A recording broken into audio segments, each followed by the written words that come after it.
Salut à tous et bienvenue sur le podcast de Talk Tabou Média, média engagé qui donne la parole à la diaspora franco-sud-asiatique. Ici, on brise les silences et on aborde sans détour des sujets qui touchent à notre communauté. On parlera aussi de notre histoire, de notre culture et de tout ce qui fait la richesse de notre héritage.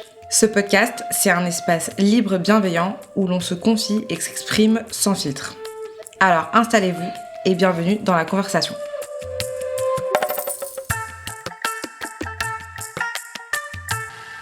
Pour soutenir Talk Tabou Média, n'hésitez pas à vous abonner aux médias sur toutes les plateformes. Vous trouverez Talk Tabou Média en tapant son nom sur vos réseaux sociaux préférés. Et pensez surtout à vous abonner au podcast sur Apple Podcasts, Deezer et Spotify et à aimer et à laisser un avis.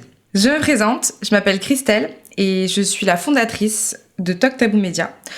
Aujourd'hui, je prends le rôle de l'animatrice podcast sur une thématique très intéressante. Pour discuter de cette thématique que je vais vous présenter juste après, j'accueille Meera Shakti. Salut Meera Shakti, tu vas bien ? Bonjour, oui merci, je vais très bien, je suis ravie d'être là avec toi. Merci d'être là Meera Shakti et je suis très contente aussi de t'accueillir sur cette thématique. Et aujourd'hui on va parler de la thématique suivante qui est maman solo entre tradition et modernité. Donc comme le sujet de ce podcast le présente, on va parler de ton expérience en tant que femme et maman solo, parce que c'est très important de signifier aussi ton rôle de femme dans ce contexte-là, et notamment de la transmission culturelle que tu as pu donner à tes filles. On va évoquer en fait ton parcours un peu avec la parentalité. Mais tout d'abord, dans un premier temps, j'aimerais que tu te présentes, donc tu nous dises ce que tu fais dans la vie, ta profession, tes origines également. Alors Mireille Santo de mon vrai nom et Meera Shakti mon nom de plume, car je suis autrice aussi. J'ai plusieurs casquettes, en plus d'être maman solo et d'être femme. J'ai une autre casquette, une nouvelle casquette qui est celle d'autrice. Donc j'ai sorti mon premier roman au mois de mai dernier qui s'appelle « Les déesses chutent mais ne tombent pas » chez l'Harmattan. Et aujourd'hui, on va parler de la transmission ensemble avec toi. Merci de ta présence et puis je suis très contente aussi de parler de ce sujet parce que c'est vrai qu'on parle pas beaucoup de parentalité donc dans la communauté sud-asiatique. Donc nous en fait on va vraiment évoquer ton parcours à travers le regard un peu d'une personne sud-asiatique. Donc qu'est-ce qu'il faut transmettre, qu'est-ce qu'il ne faut pas transmettre. Je veux dire, on peut transmettre des choses, mais comment en fait les faire ? C'est surtout le moyen utilisé pour transmettre cette culture qui est quand même très forte. Moi, ma première question, c'est surtout pour nos auditeurs, c'est essayer de comprendre un peu l'écosystème dans lequel a commencé ta parentalité. Est-ce que tu peux nous expliquer justement ton rapport à cette parentalité, le début en tout cas de cette parentalité ? Alors pour commencer, il faut savoir que moi je suis née à Pondichéry, donc je suis pondichéryenne, de famille créole surtout, et j'ai grandi là-bas jusqu'à ma majorité et j'ai passé mon bac en Inde, donc au lycée français de Pondichéry. Et donc je suis très très imprégnée de la culture. Je suis donc arrivée quand même adulte en France et je me suis mariée assez tardivement quand même parce que 26 ans je trouve que c'est quand même tardif et j'ai été maman l'année suivante, à 27 ans, j'étais maman. J'ai eu 3 ans après une deuxième petite fille, donc je suis maman de 2 petites filles. Et c'est vrai qu'on ne se pose pas la question de la transmission tant qu'on n'a pas d'enfants. Tant qu'ils sont petits, la question ne se pose pas non plus. Mais à partir du moment où ils existent, la question va se poser de qu'est-ce qu'on leur transmet. Est-ce qu'on transmet ou pas la religion ? Est-ce qu'on transmet ou pas les traditions ? Qu'est-ce qu'on transmet exactement ? Et surtout quand on se retrouve dans un mariage avec une personne qui a d'autres origines que vous, même si mon mari était indien aussi, il venait d'une famille hindouiste, moi d'une famille catholique, lui d'une famille très orthodoxe, castée, très traditionnelle. Donc il avait d'autres envies de transmission et moi je me suis placée dans quelque chose de beaucoup plus moderne et c'est vrai que la question s'est posée très très rapidement de qu'est-ce qu'on transmet et comment on transmet et pourquoi on le transmet. En tout cas, moi, je me les suis posées réellement. Je voulais aussi évoquer ton livre, donc qui s'appelle Les déesses chutent mais ne tombent pas. Et ça évoque le vécu de 3 femmes à Pondichéry en 1962. Donc voilà, n'hésitez pas à aller le commander ou même le retrouver en librairie. Pour faire comprendre un peu à nos auditeurs donc ton parcours en tant que femme solo, j'aimerais comprendre davantage l'environnement dans lequel tu as commencé en fait à exprimer ta parentalité. Est-ce que tu pourrais nous situer dans le temps de ta vie, nous évoquer les différents aspects? Alors moi, je me suis mariée, j'avais 26 ans, donc j'ai fait un mariage d'amour avec le papa de mes enfants. Rien de particulier à signaler à ce niveau-là. Il faut juste savoir que j'ai pas eu vraiment d'appel de ventre, ni d'envie d'avoir d'enfants. C'est quelque chose qui ne m'est pas venu. Mais bon, à l'époque, il n'y avait pas vraiment d'endroit où pouvoir exprimer ça, ou déposer même ça, ou même le partager, puisque c'était automatique. Enfin, on se mariait, on faisait des enfants, et faire des enfants était une bénédiction, point. Les choses étaient très très simples, très basiques, et moi j'étais là avec cette absence d'envie qui n'était pas justifiée d'aucune manière, hein. Il y avait pas de traumatisme, il y avait rien de particulier. Je sais juste que, contrairement à mes amis, contrairement à mes proches qui fantasmaient la maternité, etc., moi j'avais pas ce rapport du tout. Comme je sortais avec mon amoureux à cette époque-là, la question du mariage s'est posée, donc on s'est mariés, et lui rêvait d'être papa, rêvait de fonder une famille. Je ne me suis pas posé plus de questions que ça. J'avais en fait aucune raison de dire non. Donc je suis devenue maman pour la première fois à 27 ans d'une petite fille, et 3 ans et demi après, je suis redevenue maman d'une deuxième petite fille. Donc je me suis retrouvée maman avec 2 enfants, tout en sachant pertinemment au fond de moi que j'avais pas de désir d'enfant tel qu'on pourrait normalement le concevoir chez une femme. Moi, je me suis à ce moment-là démarquée en fait, mais mais sans l'avouer, sans le dire, sans en parler. Voilà, je suis devenue donc maman. Par la force des choses, on va dire, parce qu'il fallait, parce que la culture tamoule, la tradition voulait que on se mariait et on devenait maman. Et tu savais pourquoi tu ne voulais pas d'enfant ? Je me suis posé la question pourquoi, contrairement à toutes mes amies qui rêvaient d'être maman, pourquoi j'étais pas maman. Alors, il est possible, c'est une pensée que finalement j'ai développée. Je pense que j'ai eu des frères et sœurs avec beaucoup d'écart. Ma dernière sœur, j'ai 18 ans d'écart avec elle, et je pense que très tôt, je me suis beaucoup occupée de mes frères et sœurs, et ça m'a donné très tôt un rôle de maternelle, on va dire, plus qu'un rôle de grande sœur. J'ai eu un rôle très maternel, et je me suis beaucoup occupée de mes frères et sœurs, bien volontiers, hein. Et je pense que ça, dans ma tête ou psychologiquement, j'étais déjà parent. J'avais déjà eu des enfants. Je pense que c'est la seule explication que j'ai sur cette absence d'envie, de désir d'enfant à moi, en fait. Pour moi, j'avais déjà eu 3 enfants. Moi, c'est tout à fait compréhensible. Voilà. La raison était assez simple. Je pense que c'était ça. Oui. Vraiment, très honnêtement, je pense que c'était ça. Toujours sur cet aspect de parentalité, donc tu as évoqué que tu as eu 2 filles. Le sujet sur lequel nous aussi on veut se concentrer et comprendre, c'est notamment le fait que tu as été maman solo. Est-ce que tu peux nous expliquer qu'est-ce qui s'est passé entre-temps ? Alors, en fait, très rapidement, à la naissance de mes filles, il y a eu énormément de dissensions entre moi et le papa de mes filles, de très très grosses dissensions. On n'était pas d'accord sur pas mal de choses, sur la religion, la transmission, la tradition, sur plein de choses. Petit à petit, tout est devenu très très très très difficile. Et aussi, il se trouve que très rapidement, mon ex-mari a eu des problèmes de boisson, de sobriété, on va dire, pour aller rapidement. Ça s'est transformé assez rapidement en violence physique, en violence verbale, en violence morale. Ça n'a fait que s'amplifier avec le temps. Tout ça, bien sûr, se passait dans le cadre de la maison. Personne ne savait ce qui se passait à la maison.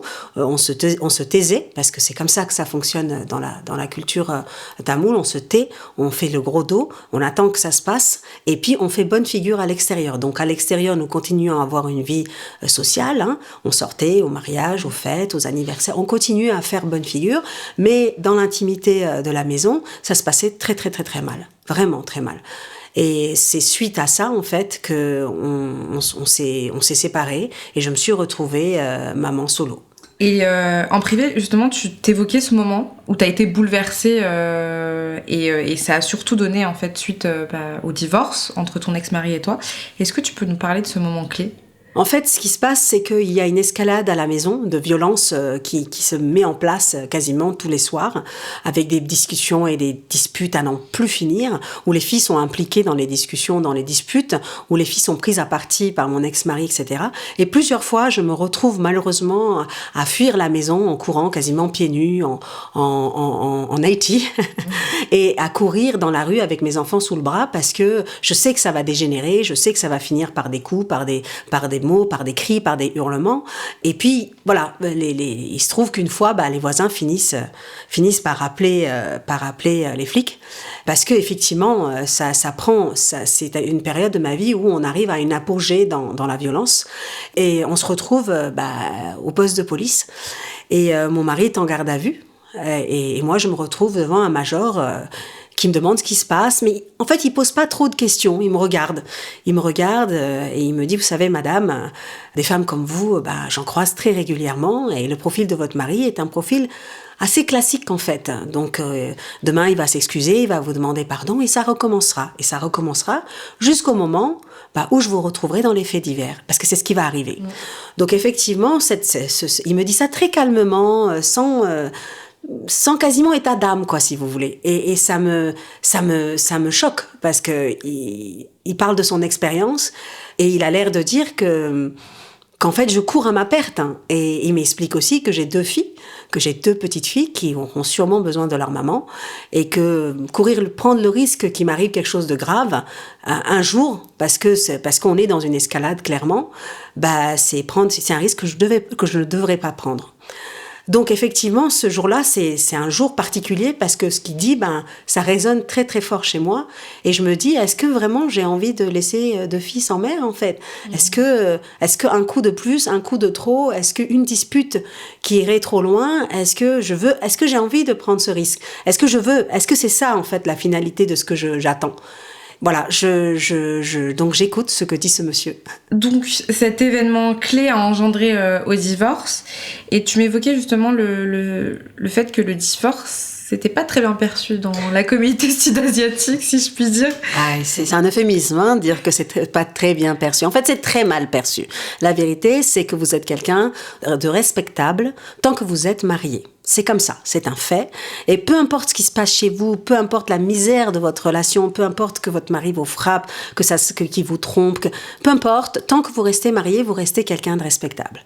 À partir du moment où vous dérogez à cette règle, c'est typiquement ce que j'ai fait, c'est-à-dire que j'ai demandé le divorce, et que la JAF, la juge aux affaires familiales, décide que mon mari quitte le domicile conjugal, à partir de ce moment-là, la donne change complètement. Le regard de l'entourage change, le regard de vos amis change, de votre famille change du tout au tout. C'est-à-dire que de quelqu'un de respectable, vous devenez autre chose dont vous n'avez pas conscience. C'est-à-dire que dorénavant, les maris des autres femmes vous perçoivent comme éventuellement, potentiellement, quelqu'un à problème. Pourquoi ? Parce qu'ils ont très très peur que vous finissiez par engrainer leurs femmes, leur donner des mauvais conseils et les entraîner, elles aussi, dans votre sillage, à savoir les entraîner à divorcer. Donc, à partir de ce moment-là, vous n'êtes plus la bienvenue chez la plupart des gens. Chose dont vous vous rendez compte un peu, vous tombez des nues, mais vous vous dites « Ah d'accord, ok ». Donc, hier encore, j'étais quelqu'un de fréquentable. Aujourd'hui, je ne le suis plus fréquentable. Ensuite, les amis de votre mari qui ont toujours fait preuve vis-à-vis de vous d'un certain respect, vont se mettre à vous draguer. Franchement, très clairement, ils vont vous dire « Ouais, mais maintenant, t'es plus marié, t'es seul, si t'as besoin d'un coup de main, si un soir tu te sens seul, n'hésite pas à m'appeler. » Voilà, et toi, tu es là, tu comprends pas. Parce que tu te dis « Mais qu'est-ce qui a changé, en fait ?» Ça a changé. C'est-à-dire que dorénavant, le respect, c'est pas automatique. C'est optionnel. Et puis, éventuellement, tu deviens une possibilité. Tu as envisagé comme une possibilité par les hommes qui soient mariés, pas mariés, etc. C'est pas du tout un problème, ça. Et puis t'es plus invité. T'es plus invité ni aux fêtes, ni à rien du tout, parce que dorénavant, t'es pas une bonne femme. Et non seulement t'es pas une bonne femme, t'es un peu une porte-poisse, tu vois. Parce que, t'es divorcée, quoi. Bon, alors, forcément, un berk. Parce que, berk, en fait, juste, t'es pas fréquentable. Et puis, bon, elle est divorcée. Alors, qu'est-ce qu'on va l'inviter aux cérémonies? Tu vois, il y a un côté comme ça. Tout d'un coup, tu deviens persona non grata. Voilà, du jour au lendemain, tout ça, tu t'en rends compte, si tu veux, au fur et à mesure. Puis les gens s'évanouissent, ils disparaissent. Les amis de longue date que tu croyais qu'ils t'appréciaient, ils t'apprécient plus. En tout cas, ils partent sans laisser d'adresse, ou ils te disent franchement, écoute, moi, je préfère plus qu'on soit amis. Je préfère qu'on en reste là. Donc socialement, il y a une sacrée dégringolade. C'est-à-dire que tu perds de ta valeur en tant que personne. Tu perds de ta valeur en tant que personne. Ta valeur, en fait, est liée au fait que tu sois marié et que tu es un mari. Du jour où tu n'as pas de mari et que tu n'es pas marié, tu n'as plus de valeur. C'est une phase de ta vie, d'ailleurs, qui t'a énormément impactée. Donc, notamment le divorce et tout ce qui s'en est suivi. Et j'aimerais aussi évoquer, donc, toi, ton ressenti à ta parentalité. Comment est-ce que tu as géré cette parentalité? Parce que tu évoquais énormément de moments difficiles, si je m'en rappelle bien. Est-ce que tu pourrais nous les évoquer, nous les expliquer? La parentalité dans ces conditions, elle est très difficile parce que tu te retrouves du jour au lendemain, seule, à élever tes enfants parce que la configuration, elle s'est faite comme ça. Mon mari a été très démissionnaire à partir du moment où on n'a plus été ensemble. Il ne s'est plus intéressé ni aux filles, ni au quotidien, ni à rien. Donc je me suis retrouvée quasiment seul parent à bord, et seul, et j'insiste sur le seul, puisqu'il y a une désertion de l'entourage, il y a aussi une désertion de la famille, et tu te retrouves, toi, la vie continue, hein. Il faut payer les factures, il faut continuer à payer, il faut continuer à aller travailler, et ça a été un moment très, très, très, très difficile, d'extrême solitude, et en même temps, il faut que ça continue à rouler. C'est-à-dire qu'il faut que tu continues à te lever le matin, que que les enfants continuent à aller à l'école, que tu continues à aller travailler. En fait, il faut que la vie continue. Et toi, malgré le fait que tu sois pas bien du tout, parce que c'est un moment extrêmement difficile à tout point de vue. Hein. Financièrement, c'est difficile, mentalement, c'est difficile, psychologiquement, c'est difficile. Et il faut que tu fasses face à cet ex-mari qui est déchaîné, parce qu'il te facilite absolument rien. Et en même temps, il faut continuer à être un bon parent, à se lever, à aller travailler, à aller amener tes enfants. La vie continue, en fait. La vie continue. Et c'est un moment heureusement, j'ai été aidée dans le sens où mon médecin a accepté de voir cette difficulté dans laquelle j'étais. J'avais un niveau d'anxiété qui était très très élevé. J'étais extrêmement stressée, j'avais peur de tout parce que j'étais dans un moment où je ne savais pas quel coup allait partir, d'où et par qui et comment. Et c'est un moment où effectivement mon médecin m'a conseillé, m'a mis sous Lysanxia. Ce n'est pas un antidépresseur, c'est pas un anxiolytique. En tout cas, c'est un médicament qui te permet d'être plus au calme, en fait, qui évite que tu sois tendu. Et ça m'a énormément aidée, vraiment, pendant cette période-là où j'avais peur de tout, absolument de tout le temps. Ça m'a beaucoup aidée d'être prise en charge et d'être entendue, en tout cas, et écoutée et d'avoir cette aide médicale. Je pense qu'il est important de le dire, et je profite aussi de ce moment-là, dans des moments difficiles comme ça, où on se sent, je pense, seul, et je pense que ça nous arrive un peu à tous, surtout issus d'environnements toxiques, ou en ayant vécu des mariages toxiques, de consulter. On le dit pas souvent, surtout dans la communauté, je pense que c'est perçu comme quelque chose de néfaste, ou voire, je pense qu'on apparente vraiment ça à de la folie, mais je pense que c'est important de consulter. Et s'il faut prendre des médicaments, et ça je le dis vraiment ça a été un diagnostic pour toi, hein, il faut pas hésiter aussi à trouver des solutions à cette solitude ou à cette anxiété, parce que je pense que ça t'a aussi fortement aidé, ça t'a permis aussi de calmer un peu cette solitude et de prendre de pouvoir affronter en fait un peu toutes les épreuves qui venaient à toi, parce que voilà, comme on le perçoit aussi, l'environnement familial n'est pas présent, l'environnement je dirais même amical, etc. aussi n'est pas présent. Donc je pense que ça a été quelque chose qui a été assez important pour toi, de te remettre en tout cas à un médecin et de consulter. Dans ces cas-là, je pense qu'il est important de consulter et même de suivre une thérapie. Je trouve que c'est quelque chose qui peut être mis en avant, en tout cas dans cette discussion qu'on a là, je prends le temps de le dire. J'aimerais aussi évoquer ta relation avec tes filles, parce que du coup, de ce que j'ai pu comprendre, forcément, le divorce, le fait que tu t'es retrouvée maman solo, ça pourrait avoir un impact aussi sur tes enfants. Comment s'est passée la relation avec tes filles ? Alors, contrairement à ce qu'on pourrait croire, hein, ça s'est bien passé. Parce que je pense que mon aînée a très vite compris la teneur des violences conjugales, parce qu'elle s'est beaucoup retrouvée au milieu de nos disputes, des violences malheureusement. Malheureusement, j'ai pas pu l'en protéger complètement. Et elle m'a surtout vu le nombre de fois qu'elle m'a vu me mettre entre leur père et elle, etc. Donc mes filles ont vite compris, mon aînée en tout cas a très vite compris qu'il y allait de leur sécurité, de la mienne aussi. Et elle a très vite compris quand je lui ai expliqué, parce que j'ai toujours pris le temps. Alors contrairement aux familles traditionnelles où on ne dit rien aux enfants, où on n'explique strictement rien, où on ne prend pas le temps de se poser pour ne serait-ce que mettre des mots sur ce qui se passe, moi je n'ai pas fait du tout ce choix-là. Moi mes filles, je les ai toujours pris à part, je me suis toujours assise et j'ai toujours pris le temps de leur expliquer les choses. Parce que déjà moi j'avais une grande fille qui avait quand même un profil particulier, elle était déjà très très en avance quand elle était petite. Je savais que c'était des enfants qui comprenaient tout, qui voyaient tout et qui avaient une capacité à comprendre les choses. Et j'ai pris sur moi de toujours leur expliquer les choses. Alors pas de rentrer dans des grands détails, mais au moins de leur faire un topo, de leur expliquer, de mettre des mots sur ce qui se passait. Donc très très vite je l'ai fait. J'ai dit à mes filles, voilà, ça se passe pas bien avec votre papa. Papa il boit, il est pas gentil avec nous et il va falloir qu'on se sépare parce que sinon, la vie, elle sera invivable pour vous, pour moi. Et cette décision, maman, elle la prend même si elle est difficile. Et ça n'empêche pas qu'on aime papa. Pédagogiquement, j'ai essayé d'être très, très, très pédagogique avec mes filles. Et je pense que ça a sauvé vraiment notre relation, puisqu'elles ont très vite compris que j'étais honnête. Que j'essayais d'être honnête, que je ne mentais pas, je ne leur cachais pas des choses. Au fur et à mesure, je leur disais ce qui se passait. Alors je n'ai jamais impliqué mes enfants dans mon divorce, mais je pense qu'elles avaient besoin d'avoir des mises à jour régulières pour savoir où elles-mêmes elles en étaient. C'est quand même leur vie aussi qui était en jeu. Mon mariage partait à volo, mais il s'agissait aussi de leur père. Ouais. Elles avaient de très bons rapports, enfin elles avaient, parce que ça s'est détérioré, mais elles avaient un rapport, elles aimaient leur père, c'était très important ce qui se passait, il était très très important de verbaliser les choses. Et moi, contrairement à la façon dont moi j'ai grandi, ou les Indiens en général, ou les Tamouls, j'ai toujours verbalisé les choses. Je pense que c'est très important.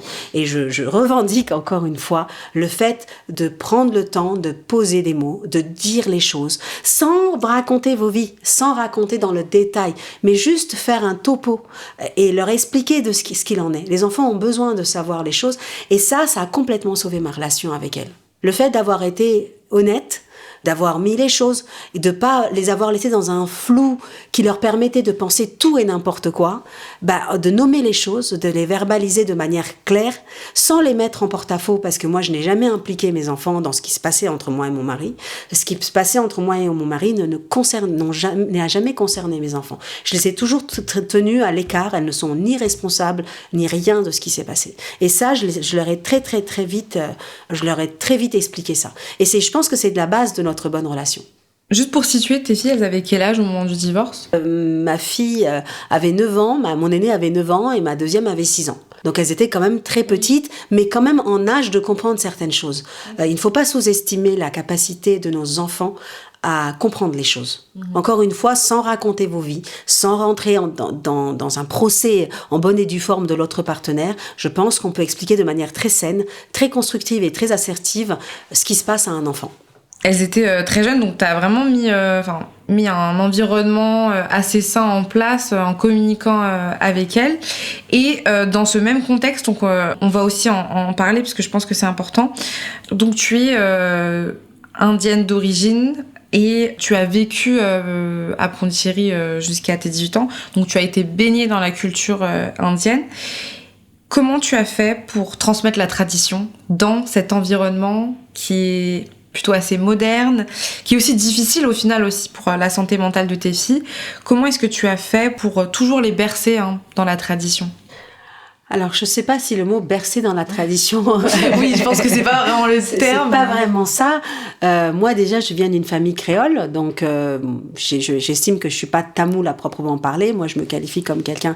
quand je parle de moi, je dis je suis une pondichérienne avant tout, parce que je suis très attachée à la ville de Pondichéry.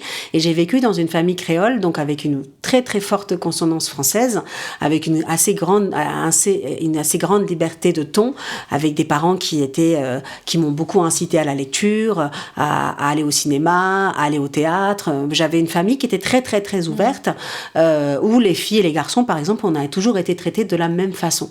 Il n'y avait pas de colorisme dans ma famille, ni de différence de traitement. Ma mère ne m'a jamais obligée à me marier. Il n'y a pas eu, dans ma famille, on ne fait pas vraiment de mariage arrangé. Donc, j'ai vécu quand même dans une certaine liberté de ton, de positionnement. On a toujours insisté, ma mère a toujours insisté pour que je fasse des études et j'en ai fait. J'étais allée à la fac, etc. Donc, tout ça, c'est vrai que ça donne une grande... Ça m'avait déjà posé dans une forme de grande liberté. Et avec mes filles, j'allais pas faire moins bien dans la transmission. J'avais moi-même eu affaire à une grande liberté de choix, donc j'avais envie de leur donner la même chose, si ce n'est plus, si ce n'est mieux. Donc en termes de transmission, très très vite, avec mon ex-mari, on n'a pas été d'accord avec la transmission parce que lui voulait une transmission pure et dure de la tradition familiale telle que lui, il l'avait vécue. Il voulait que les filles soient hindoues, qu'on soit dans quelque chose de très carré, et moi, pas du tout. Pas du tout. J'ai voulu, au contraire, même d'un point de vue religieux, j'ai voulu que mes filles, elles ont été initiées à la religion catholique et à la religion hindoue, parce que moi je venais d'une famille catholique et lui d'une famille hindouiste.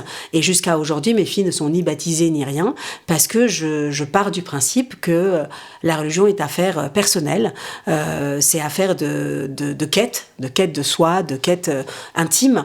Et j'ai donc laissé, moi, personnellement, mes filles choisir la religion qu'elles auront, si tant est qu'elles veulent avoir une vie spirituelle et personnelle, si elles veulent se lancer dans cette voie en tout cas. Donc d'un point de vue religieux, je n'ai strictement pas transmis grand-chose, je n'ai même rien transmis du tout, à part le fait de les rendre familières à ces deux grandes religions.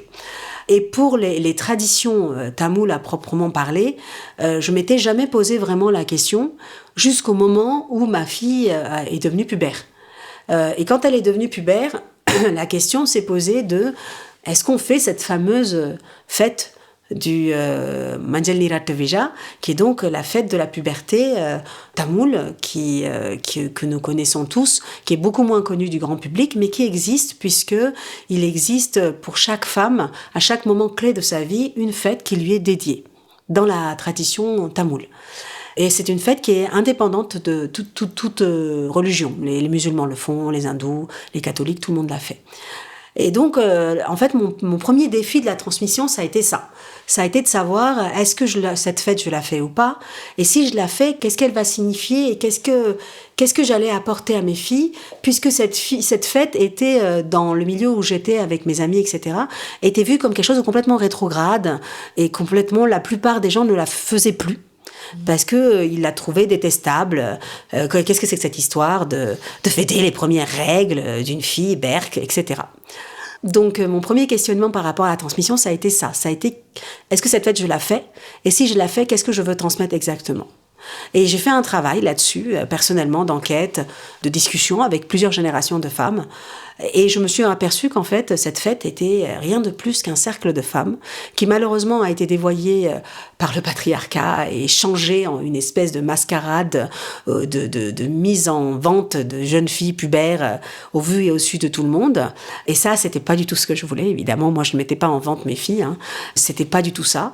Et donc, je leur ai expliqué à mes filles que cette fête était avant tout un cercle de femmes pour les femmes, avec les femmes de plusieurs générations, qui leur faisaient la fête pour les inviter dans la féminité, dans tout ce qui allait se passer dans leur vie en tant que femmes, et que c'était en fait une espèce de bienvenue, de souhait de bienvenue, de bons souhaits, avec toute plein d'énergie positive, avec plein de cadeaux, avec de la musique, avec tout ce que ça avait de festif et de beau, et que ça n'avait rien à voir avec les hommes, évidemment.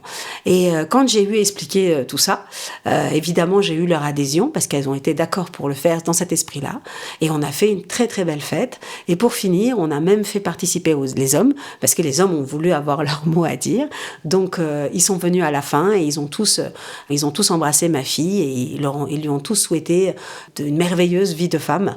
Et voilà comment j'ai décidé de transmettre la tradition en me l'appropriant dans un premier temps, en lui redonnant du sens, et pas le sens que le patriarcat lui avait donné, mais son sens tout premier, qui est celui des femmes, pour les femmes, par les femmes.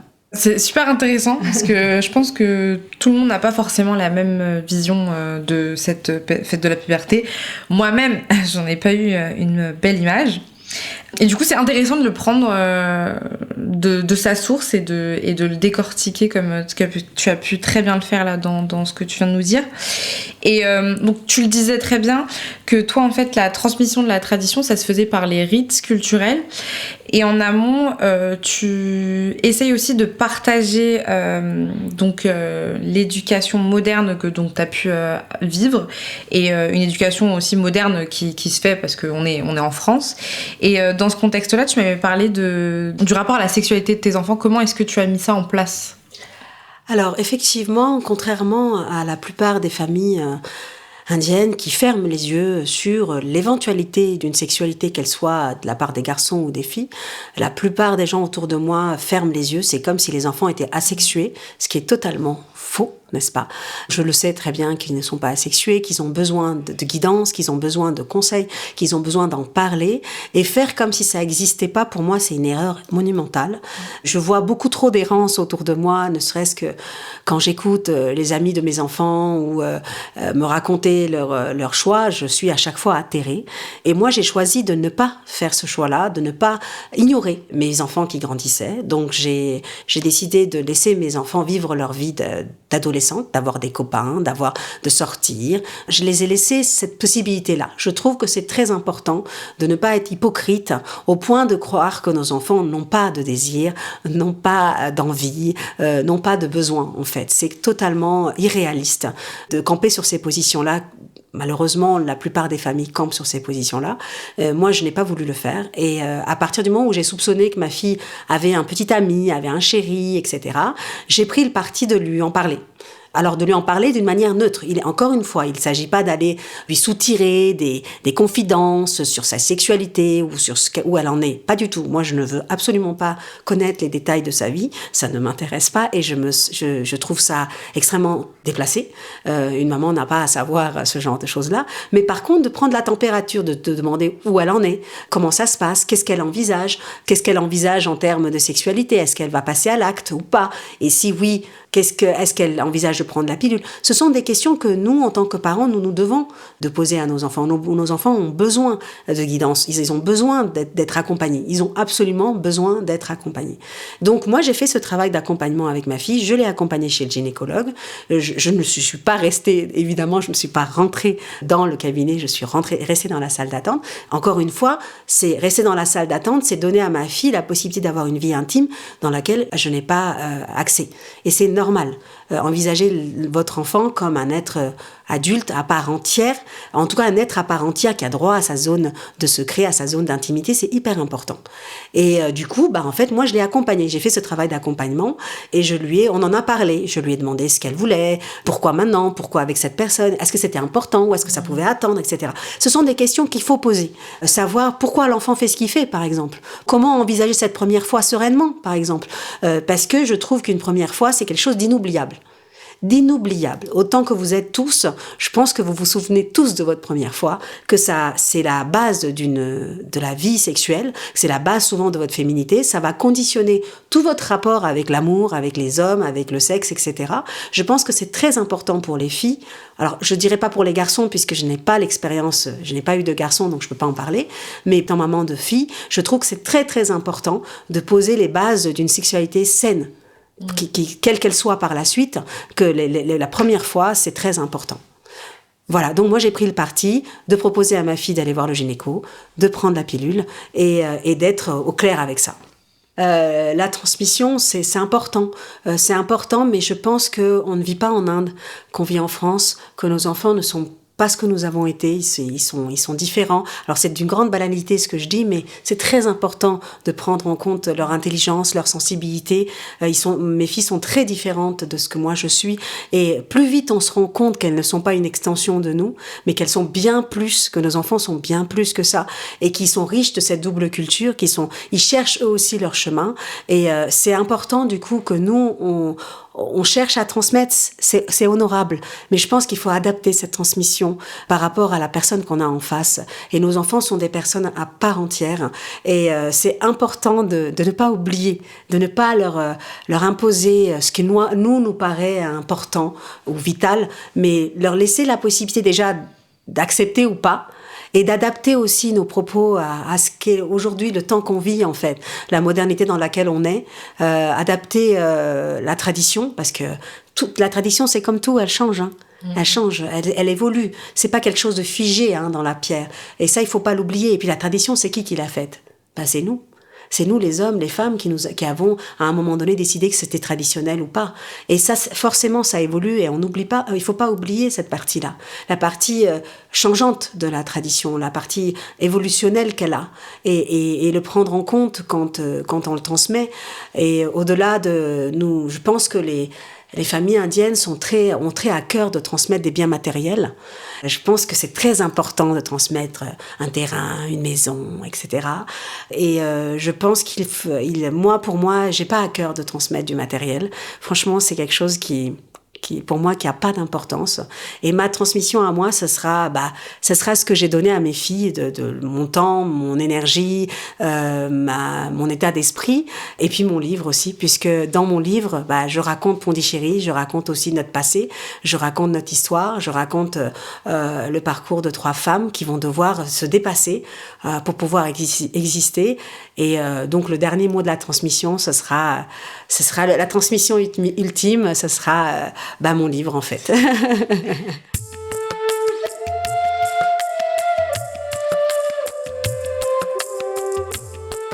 Alors, merci beaucoup Mira Shakti pour cet entretien. Merci. Merci encore de nous avoir écoutés. Et rappelez-vous, ici on parle sans tabou pour mieux se comprendre et avancer ensemble. À très vite dans un prochain épisode du podcast de Talk Taboo Média.